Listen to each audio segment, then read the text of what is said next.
You're listening to a podcast of spurious morality.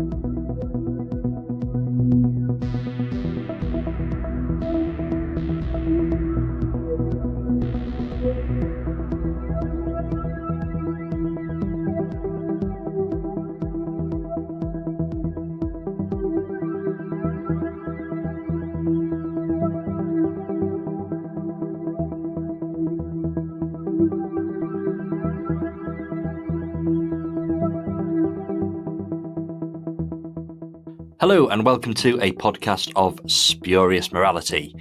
We're here this week to discuss Nest Cottage, or at least the first series of Nest Cottage, which is Hornets Nest. We've wanted to do this one for quite a while. We're going to follow it up over the next couple of months by doing Demon Quest and Serpents Crest as well, but this is obviously where we're starting. I'm Johnstone, and with me I have Mansoor. Hello. And I have Connor. Hello, good evening. And, we better hope people are listening to this in the evening. Good morning, good afternoon, good midnight, good can't sleep at 3 o'clock. I think that's probably where most of our listens come from. I think that covers all eventualities. Our nice soothing voices to help lull them back to sleep. Yes, it's good to be here and it's good to be talking about Nest Cottage. I have to admit, I'm one of the proud owners of the lovely vinyl box sets. I've got all three and they are absolutely brilliant. Like the amount of work and detail that's gone into making them such a special release is just, it's something else. This is sort of proper top-end BBC audio drama on vinyl. So we'll sort of start off by discussing the fact that we were all pretty convinced that Tom Baker was never, ever, ever going to do Doctor Who again. Like, he really hadn't done it for a long time and didn't look like he was going to start doing it again anytime soon. I think the only time that he'd sort of seriously done anything at all, I use the word seriously with kind of inverted commas here, the only time he seriously did anything at all was Dimensions in Time, and he sort of turned up in not the correct costume and did. Oh, there was the Doctor Who night as well. He did that in the late 90s. But apart from that, this is going to turn into the Spanish Inquisition where I keep going. And apart from this, and apart from that, all I can think of the top of my head, though, are those two things. But somebody's. Sharda? Sorry? Did you mention the Sharda? The three things that Tom Baker. Right, I'm going to stop doing this. Tom Baker hadn't done much Doctor Who since leaving the role in the early 80s and doing Hornets Nest. So when this was first announced, this was rather quite big news. Tom Baker was doing Doctor Who audio, and we know for a fact that Big Finish tried to get him at the start and for whatever reason didn't succeed. He seemed to be quite against it.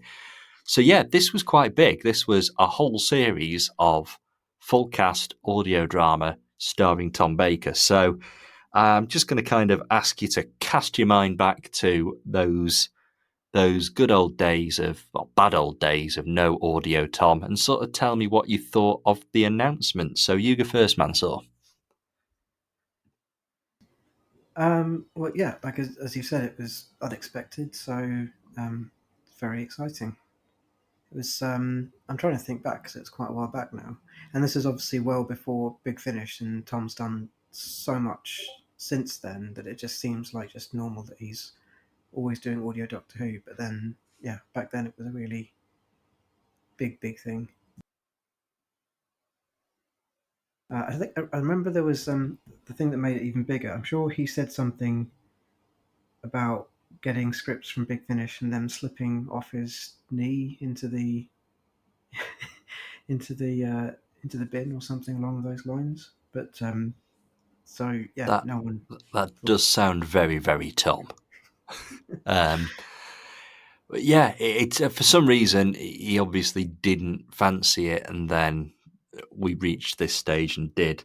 What about you, Connor? Do you remember that fantastic announcement way back when? I actually don't, because I didn't get into Doctor Who on audio till around about sort of 2015 or thereabouts.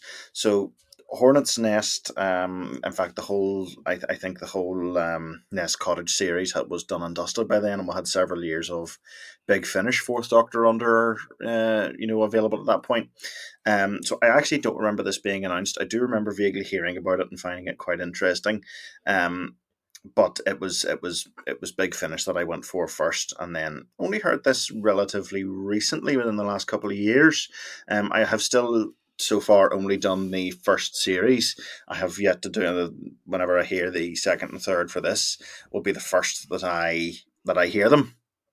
But I do have an interesting bit. You've mentioned the scripts that Tom Baker was sent by Big Finish to try and entice him in. One of those was The Spectre of Lanyon Moor, which is notable for featuring Susan Jameson as quite a significant guest character, and she's in this playing Mrs. Wibsey. So there's a little bit of a crossover there, and that'll be my little interesting tidbit to add to this part of the conversation. We need a section of each episode of this podcast that's just like Connor's facts. Like every week, Connor brings us a fun fact. So that's Connor's fact for this week. Tune in next week for. Fun might No, be we're not stretching doing it. that. Yeah, I do also remember reading about Spectre of Lanyon Moor, and it would have been great to get sort of Tom alongside Nicholas Courtney again as well, I think. But at the same time, Lanyon Moor kind of gives us a Sixth Doctor Brigadier story, so I guess we lose something and we gain something from that. But yeah, it was a sort of a really good announcement. I do remember it, and I do remember it being quite exciting, and everybody sort of immediately went, "Oh, does this mean he'll go to Big Finish as well?" Which obviously did take a few years, but we sort of got there. But yeah, this is kind of where it all started. This is Tom Baker as an audio doctor, and here we are in 2023, and it all seems very weird. The idea that there isn't much or isn't any Tom Baker audio, because there's loads of it now. He's kind of made up for lost time. So we'll move on. We'll start talking about Hornets Nest, and we will try and avoid talking about Demon Crest and Serpents. No, Demon Quest and Serpents Crest. That's right. Because we don't want to spoil it for you, obviously, Connor. You've got some great stuff to listen to, though, before we do our next couple of episodes. I haven't had them either. The other two. All right, I definitely Yeah, won't talk about them then. I could make anything up at this point. That'd be fantastic. So, oh yeah, like Joe Grant turns up with a machete, and no. I'll start off sort of by asking you what your favourite episode from this Hornets Nest run is. Then, what's your favourite one? So, Mansoor, you go first. It's really tough with this one because so each episode is a really distinct and coherent story. That's like one of the great things about this set, I think. But at the same time, they are all what part of one narrative. So I think the circus one is the one that's coming to mind. Yeah, the Circus of Doom. That's probably the one that's standing out to me. But I found it really hard to say which one was like far and away my favourite because they all do feel like really well strung together chapters of a single story. And it's sort of different from. I feel like Big Finish is often at one end or the other, like really sort of loosely connected anthology box sets, or something like that recent River One, Friend of the Family, where it's just one 3 or 4 hour story chunked up. And then Hornet's Nest is sort of in the middle. It's one long narrative, but each one has this really distinct structure and sense and tone and setting. So Circus of Doom is the one I'd go for. I think that is a big thing that I do enjoy when I come to listen to this, and I've heard it a few times now. And I really like that each episode is something very different and very distinct, but there's this constant feeling of momentum of it sort of heading in a direction. And obviously, we do have the finale at the end that kind of wraps it all up. Connor, what about you? What's your favourite release from Hornets Nest? I think it's the fourth one, which is I think it was a sting in the tail, which is it's my favorite for a couple of reasons. I really like that sort of imagery of the Doctor sort of traveling through this winter, this really wintry landscape. Like there's talks of the snow being piled high, the wolves on his heels, that sort of thing. I think that's all really, and I just that sort of imagery appeals to me. I really like that.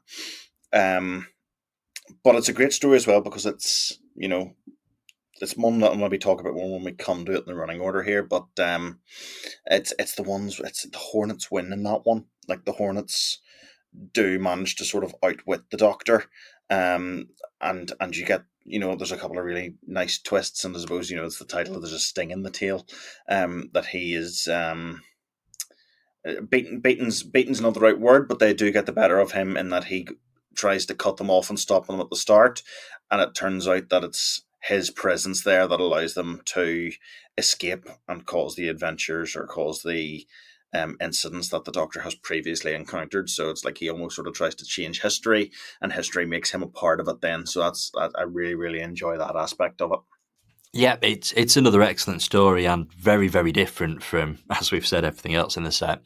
I think I'd have to go for the Dead Shoes. I think it's a great sort of retrospective, I guess, introduction to Mrs. Wibsey. We do meet her in the first episode, but we kind of get her origin story here, and it's kind of wild, and it kind of gives us a little bit more about the Hornets as we go through. So yeah, it's a nice fun story, but it is very difficult to pick a favourite because it is all one story that's sort of leading to one place, and the standard is just exceptionally high. It's really enjoyable stuff. So we'll look at it sort of on an episode by episode basis. I'll get takes from each of you about each one, and then we'll kind of round it off at the end by saying probably more nice things about it. So the first episode is The Stuff of Nightmares. It sort of starts with kind of Mike Yates as our, I guess, principal character. He's kind of invited to Nest Cottage, and he figures out that it's the Doctor before he gets there, really. And then it kind of switches, and the Doctor starts giving him the backstory. I really like the format of this. Like a lot of the series is the Doctor telling Mike about his adventures, and it kind of then reaches the point where we've caught up with this story from the Doctor, and it moves into a what's happening now kind of scenario. So what are your thoughts, Mansoor, on The Stuff of Nightmares? Yeah, a really strong start, and it establishes that format that you're talking about as well. And this was pre-Tom Big Finish, but we had a lot of other Doctors doing Big Finish before this point.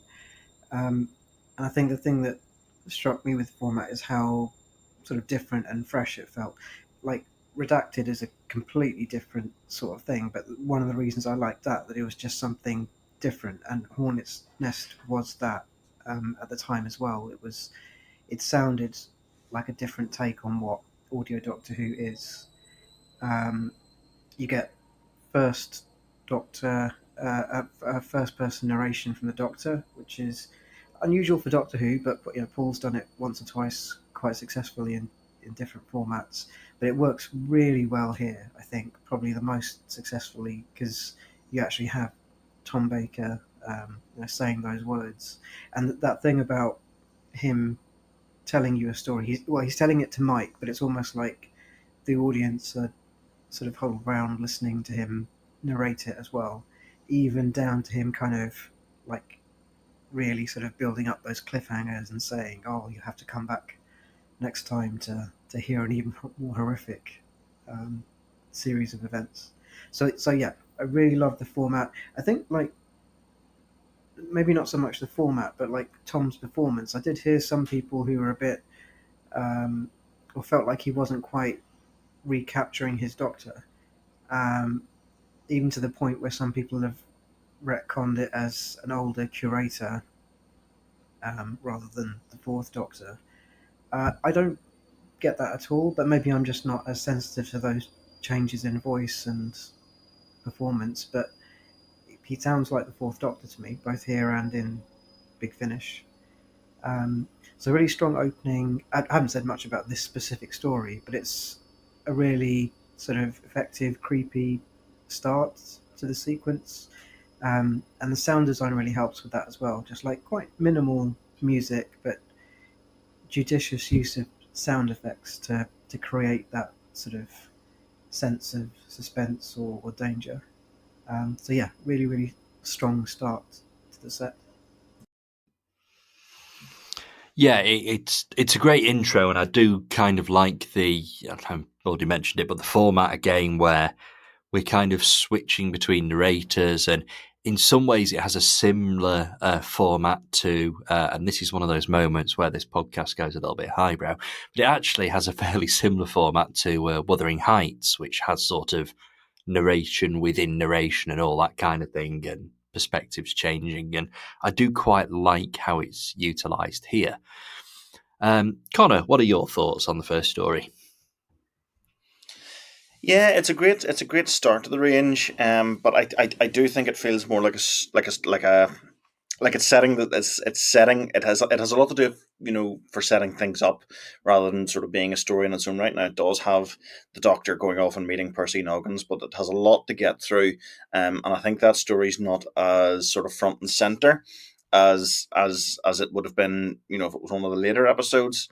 So it brings Mike in and introduces him to the Doctor. It sort of sets up the whole Nest Cottage situation. Um, the Doctor taking a little bit of a holiday and spending some time living on Earth in a cottage is a really great idea, and it's great to hear, that it's Tom Baker's Doctor doing it. Because I always think of him as quite an energetic sort, so it is quite nice to get him a little bit slower and a little bit more relaxed. It works quite well. I think there's something quite Sherlock Holmesy in the Doctor and Mike's interactions. Maybe it's just the image of the two of them sitting in an armchair with the Doctor telling Mike a story. But that's sort of what it feels like to me. That with the Doctor as Holmes and Mike as Watson, that sort of brings that sort of relationship to mind. So that works really, really well. And yeah, it's straight away you're sort of getting that slightly more fantastical bent on Doctor Who that I would sort of associate with Paul Maher's work. Um, it's a little bit more sort of magical and whimsical, maybe is the word. You have like this, the image of all the stuffed animals coming to life is great. And it's really terrifying as well, just in the way they're described. You've got these sort of like dead carcasses coming through, possessed by the wasps, reanimated and possessed by the hornets rather, and reanimated into life. So that's really, really good. I think it's as I say, it's the setup episode, and then the subsequent episodes get to spend more time on their stories, and sort of are more focused on it on their own individual stories than this one perhaps is. But it's still really, really good, and I like because it's only one of two that actually mostly takes place in and around sort of the present day in Nest Cottage. So I really, really like that about it. You're absolutely right. It does have an awful lot of sort of heavy lifting to do. It is setting up an entire series worth of arc, and I'm glad it does actually have that sort of standalone story within it as well. It does work. It gets the balance right, and it sort of leaves us wanting more, particularly with the cliffhanger, which the Doctor kind of sets up himself, which is very, very in character, I think, when he sort of goes, well, let's have a cup of tea and then I'll tell you about the dead shoes. It's an absolutely brilliant way to end. It does leave you wanting more. But yeah, excellent starting story. we shall move straight on to story number 2, which is The Dead Shoes. This, we get the Doctor going back to the past to kind of investigate what's going on here further. We've got the Hornets established as the villains, so now it's time to kind of go back in time and investigate them further. So, Mansoor, what are your thoughts on The Dead Shoes? Yeah, in its own right, a sort of effective story that, yeah, I agree that, like, two, 3 to 5 do feel a bit more substantial in their own right, but all of that sets up in the first episode, I think, is really helpful because you get things like the ballet shoes and bits and pieces that come back, and you sort of slowly discover that all the objects that were described, or many of the objects that were described in that first episode, come back as really important plot points in the subsequent ones.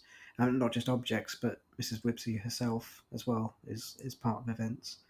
But yeah, this story was pretty strong. Uh, I liked the supporting cast in this one as well, and yeah, not much more to say.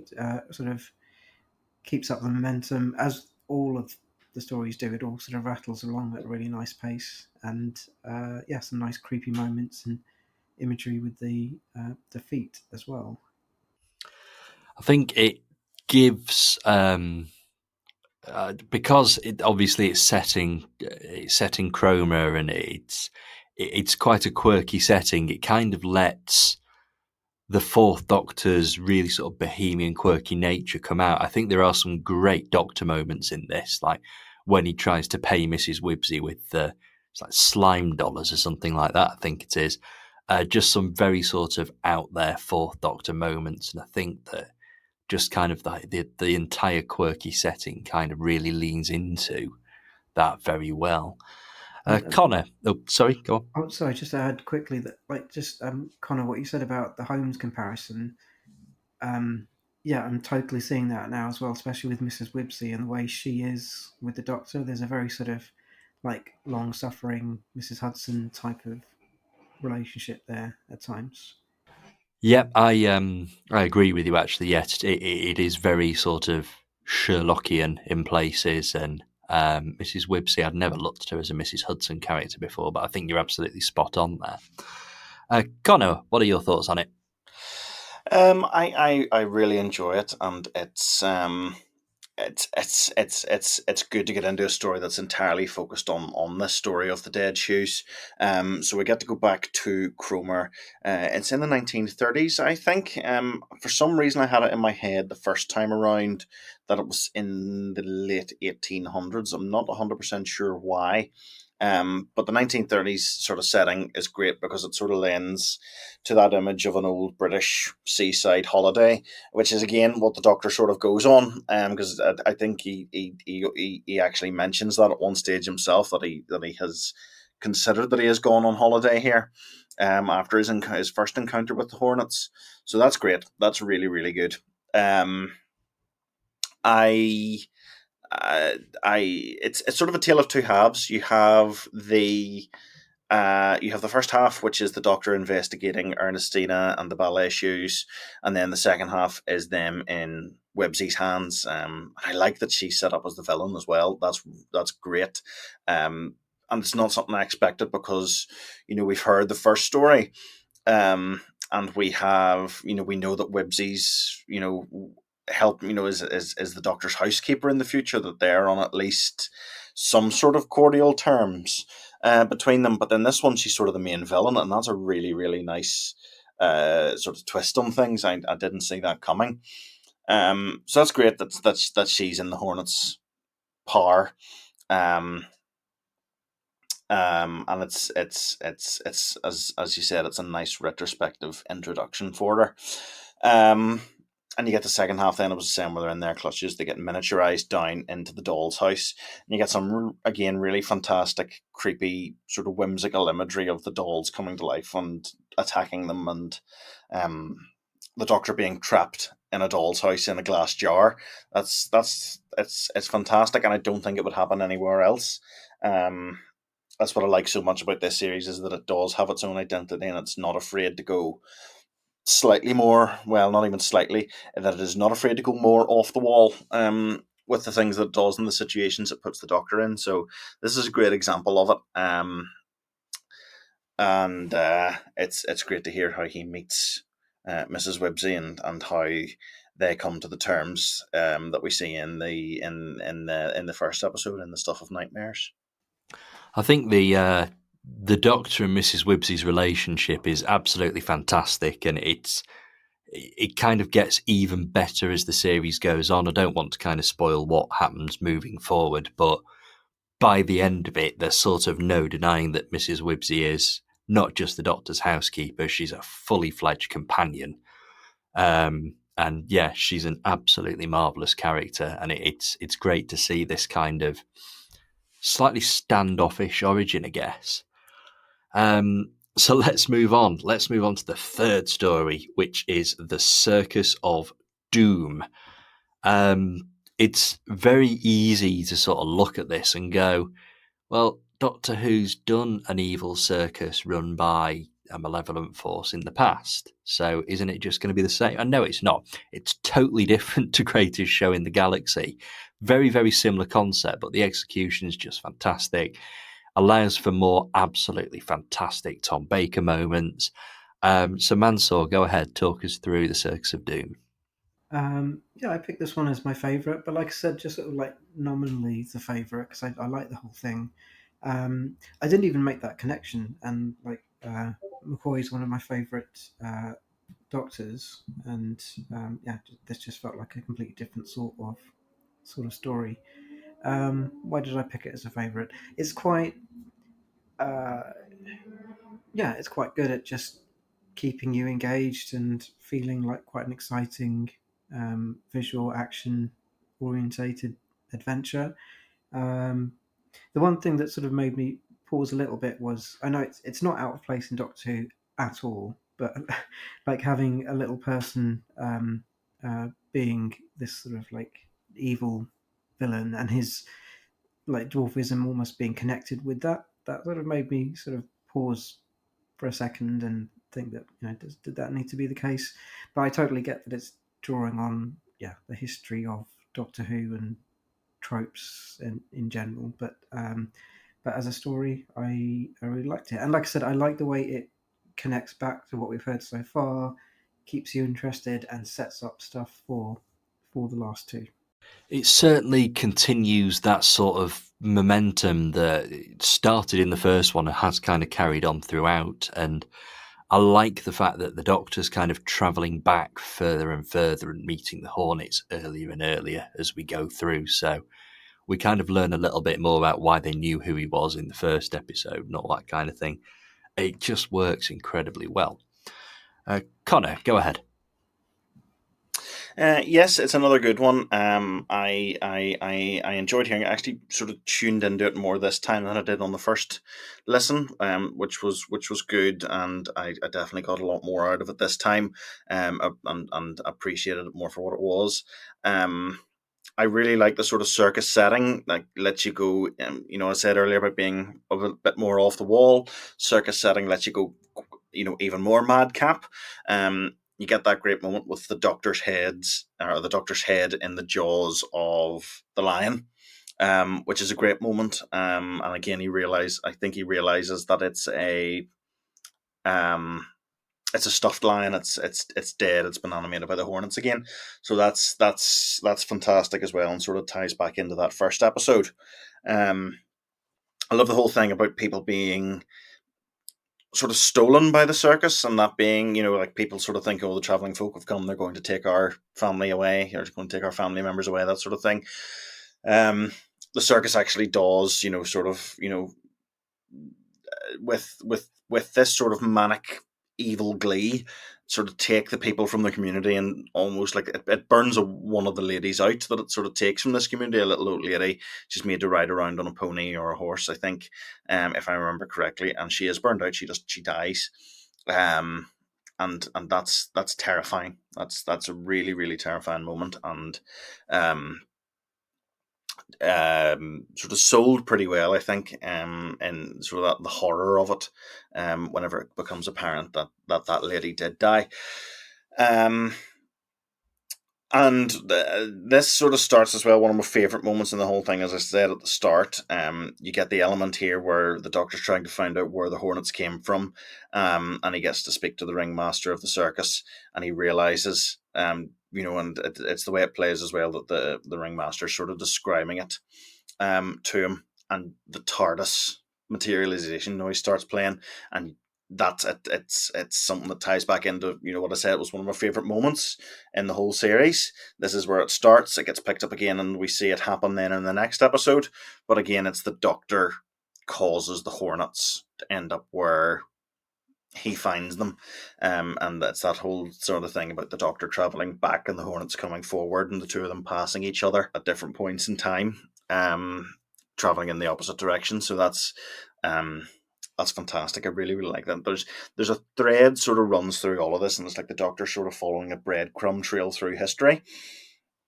Sort of hopping from adventure to adventure. There's different links, like Ernestina being Percy Nuggin's grandmother, I think.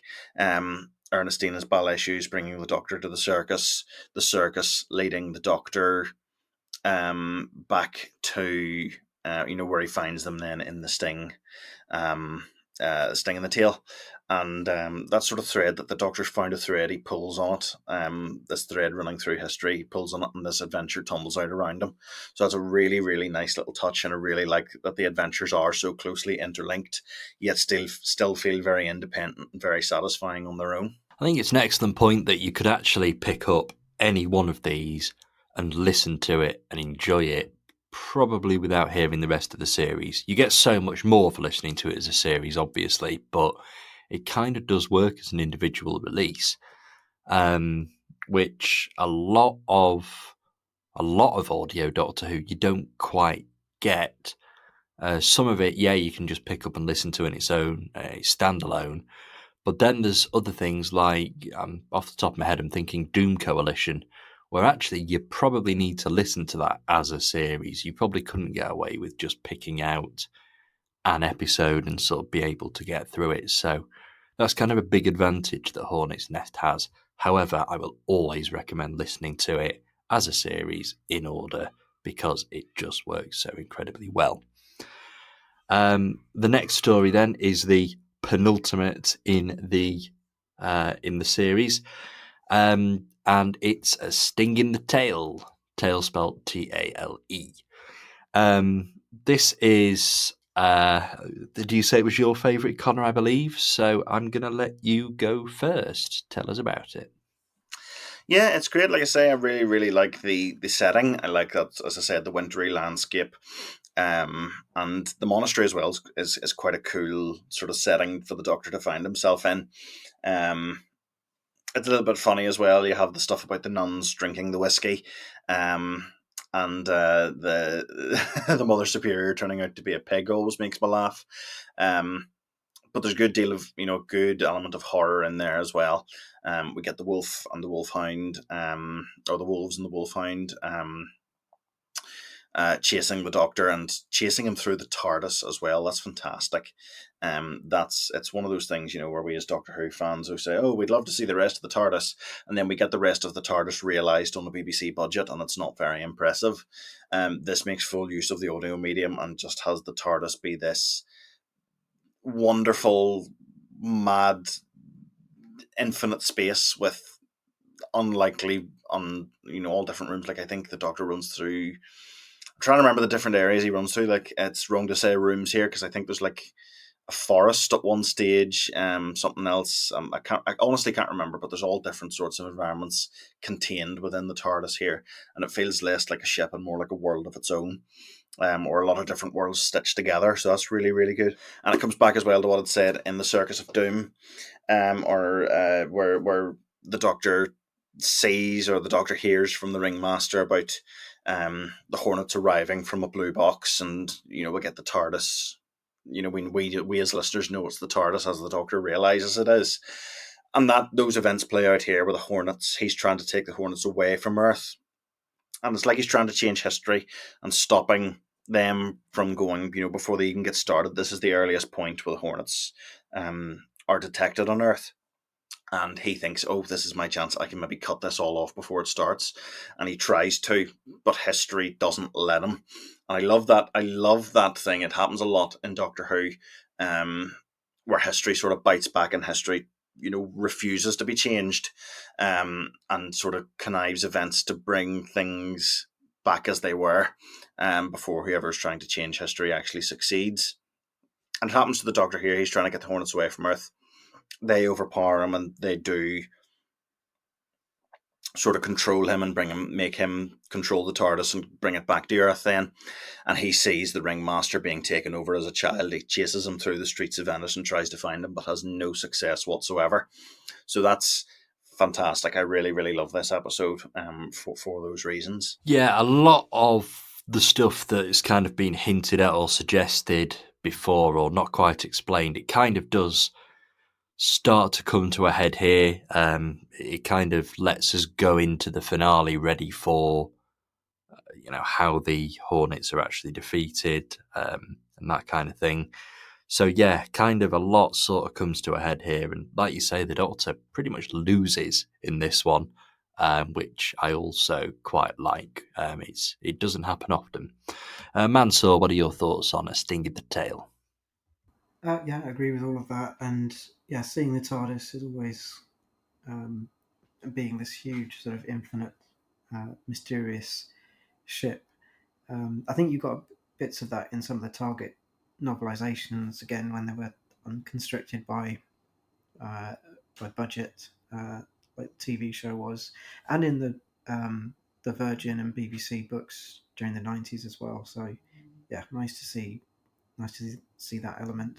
And yeah, I just like the end of the story as well, like the way you've gotten used to this sort of creepy but also quite cozy setup of sitting there listening to the Fourth Doctor tell you a series of stories, and then the end of this episode just kind of throws that all on its head, and suddenly Mike and by extension the audience, we're not just kind of sitting there listening to a story. We're kind of like pushed along and catapulted into the next adventure, and it's all kind of happening in the present.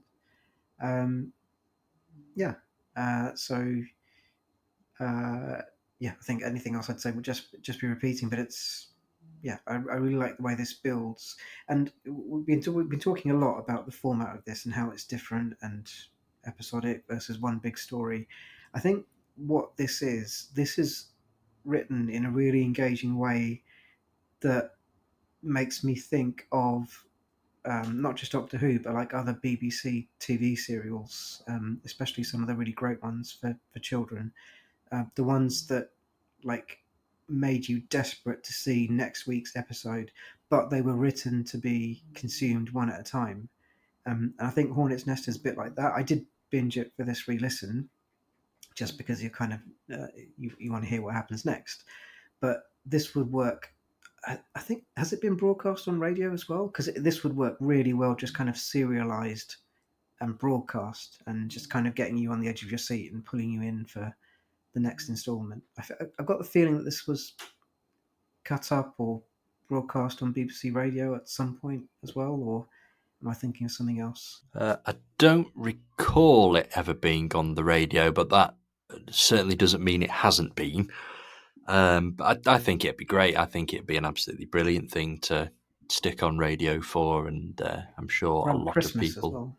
Yes. Because it's got a sort of seasonal theme to it in places. Christmas just wouldn't be Christmas without Nest Cottage or or something, some kind of paraphrase like that. I've just looked up. It was broadcast on Radio 4 Extra over Christmas 2011. Right, so that makes sense. And that's another Connor fact. You see, this is a thing. And I wonder if some of those exciting midpoints, like the Doctor's head in the lion's mouth, I wonder if they sort of fall neatly midway so that they could chop it up into shorter segments. Yeah, it's an interesting point, actually. But yeah, Christmas broadcast, that makes total sense. That's why I assumed it would be if it happens. Yeah, that kind of fits in perfectly. So we'll move on to our finale then.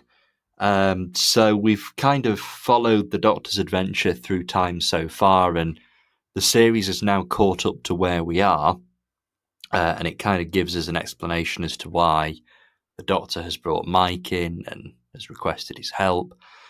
So we're up to the Hive of Horror, which is, I think, is a brilliant finale. I think it just brings everything together. It's great for the Doctor and Mike and Mrs. Wibsey, and what I said before about her sort of evolving into a companion role. She's kind of not really a companion straight off. I think this is where that evolution sort of begins, and there obviously is a nice little twist about her in this story too. So let's go around one last time. The Hive of Horror. You go first, Mansoor. Well, I think I sort of started talking about the previous episode, how this kind of ups the stakes by suddenly not being, a story that you're sort of one level removed from. It's for Mike happening in the present, and yeah, a really satisfying conclusion. I think it's again, it's about this working as a thing on its own, but also just how it brings together the threads, not just the kind of mechanics of the paradox and the time travel plot, but like you were talking about Mrs. Wibsey, I think the stuff it does with character is really nice as well. And Mike has a bit of an arc as well. He sort of like starts off with this, slightly tentative like reacquaintance with the Doctor, and then it escalates to taking part in an adventure and being part of one, and yeah. So I think both in terms of plot mechanics and more importantly characters and tone, it all just kind of comes to like a really satisfying conclusion in this episode. Yeah, it really does feel like the finale it's been building to, and it's not over the top, it's not epic, it's not a sort of bad wolf parting in the ways kind of finale. It's very in fitting with the tone of the series. It's very sort of Fourth Doctor era, and it's very, very, very Paul Marcian. And all of those things kind of come together to deliver something really, really satisfying. Connor, what are your thoughts on it? I think it's a great finale, and it's sort of a testament to how familiar that we've become with Nest Cottage itself and the situation. It's set up in a really great way that when Mike arrives at Nest Cottage, he's sort of the audience surrogate. That he doesn't know what's going on, we don't know what's going on, and it's only by the Doctor telling him the stories in the basement that Mike gets the information and we get the information. And it's like whenever we arrive in Nest Cottage in the first episode, it all feels a little bit strange. Like we have the central mystery of why is the Doctor this perpetual wander in time and space, living in a quiet country cottage. And it feels like Nest Cottage has secrets there, and we've slowly learned them over the course of the series. And when we come out now, you feel much better equipped to understand Nest Cottage as a setting, and the Doctor's reasons for being there. And that all clicks into place in that last episode whenever they come back up out of the cellar and return to the house at large. So that's fantastic. I think that's a really great way to kick things off there. It's very, very effective. The story itself's great. Again, we get. I like how many elements it takes from the other stories and sort of combines them all into one. Ernestina's bowel issues, turn out to be quite important for solving things. We get the Doctor and Mike and Mrs. Wibsey miniaturized again to go into the hive. The hive is contained, or the queen is contained in the body of an animal as it was in A Sting in the Tail. So it all ties together really well, and we sort of get this sort of greatest hits almost of Hornets Nest playing out in this last episode, which is great. It's great that you're able to point back to the rest of the series and go, that's where that came from, that's where that came from, that sort of thing. So props to it for that as well. And it ties Mike in, so I think it's the best use of Mike in the series as well, because it sort of ties back to his whole thing about why he left Unit and why he left Doctor Who the series, in that he was brainwashed and turned traitor. I have never been particularly fond of Mike because he turned on Unit and turned on the Doctor, and that was his card marked forevermore in my book. But it's there's really good use made of it here. He does get taken over again. He's bragging to Mrs. Wibsey at 1 minute about, oh yes, I've visited all these different mystics and yogis and whatnot, and I'll never be brainwashed again. And then 5 minutes later, he's speaking in the Hive's voice, you know. So it's great that it sort of ties back into him, makes great use of him as a character, and that's why I think it wasn't the Doctor that brought him to Hornets Nest, that brought him to Nest Cottage rather. It was the Hornets themselves that lured him there, I think. Is the way it played out. So that's a great thing as well. The Hornets have been looking for a weakness to use against the Doctor in the present day. They find Mike, who is just sort of susceptible to being taken over, and they bring him up to Nest Cottage to sort of create an opening for themselves and have an ally of the Doctor's that they can turn. So that's fantastic as well. And it's just a great finale to the series. It's a wonderful series altogether. Yeah, it is pretty fantastic. It's funny, I was talking about Mike Yates recently because our lovely listeners won't hear it for a little while yet, but we recorded season by season 11 a few days ago, and we were obviously talking about Invasion of the Dinosaurs, Planet of the Spiders, and kind of Mike's arc, I guess, throughout that, and sort of Green Death as well, and I think we were a little bit more sympathetic to him than you, Connor, but that's something that our listeners can decide in a little while's time when season by season 11 makes it out. In the meantime, though, we've done the whole series. We've all thoroughly enjoyed it. And I'm now going to set you to a bit of homework. I'd like you to go away and do Demon's Quest, please. So we can come back in the not too distant future and talk about that, because obviously it's the second Nest Cottage series and it's the obvious place to go. So just before we disappear, any final thoughts that you'd like to add, Mansoor? Just that I'm looking forward to more. I've got I haven't heard them yet, but I have them all set up in my playlist, because we've got Demon's Quest, Serpents, Crest, and then I think there's a couple of singles as well, aren't there? Like single disc Nest Cottages to add on, but looking forward to it. And Connor? Just to say that I really, really appreciate how much of an identity the series has of its own. It's set just after it's just after Leela leaves, I think. Pretty sure. Oh yes, because there's a mention of the Fendal in the first episode. So yes, it is. It is just after Leela leaves. I appreciate that it carves out its own little niche and just decides to be its own era. Doesn't try and recreate, I think, the Fourth Doctor's era in a way that a lot of spin-off material does. This is very determined and it's very successful at being its own thing and creating its own little era and being its own series. I love that there's a strong author's voice behind it in Paul Mars. A fantastic choice for it, to begin with, and it's accomplished extremely well.